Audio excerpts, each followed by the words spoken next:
Friend, जब machine आवाज़ देने लगती है तो इसको हम चेक करते हैं कि आवाज़ क्यों देती है। तो इसमें कचरा फंसा होता है, तो हम इसको खोल देते हैं। ये यहाँ से ये तो हमारा ये खुल गया है। तो फ्रेंड देखिए, ये कचरा खूब सारा जमा हुआ है, तो इसको हम निकालते हैं। हुआ है तो इसको हम निकालते हैं। तो ये निकल गया। फिर इसको हम यहाँ से खोलते हैं। ये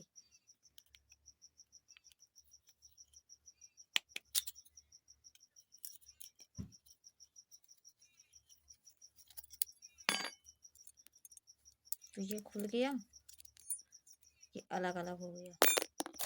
ये तो हम इसको साफ कर लेते हैं और इसको भी साफ कर लेते हैं। ये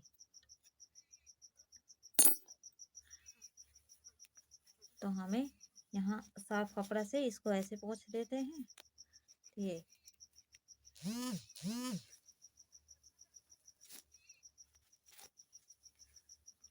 तो ये कचरा क्लीन हो गया। तो फ्रेंड, अभी यहाँ पे कचरा लगा हुआ है, तो इसको हम साफ कर देते हैं। फिर हम इसको साजते हैं। तो कैसे साजते हैं? ये तो ये हम ऐसे रख लेते हैं। ये फिर इसको ये इसमें फंसा दिए तो आ गया।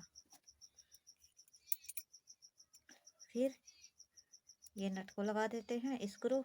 ये स्क्रू को यहाँ पे करके सेट कर देते हैं। तो फ्रेंड, ये आवाज़ देना बंद हो गई। ये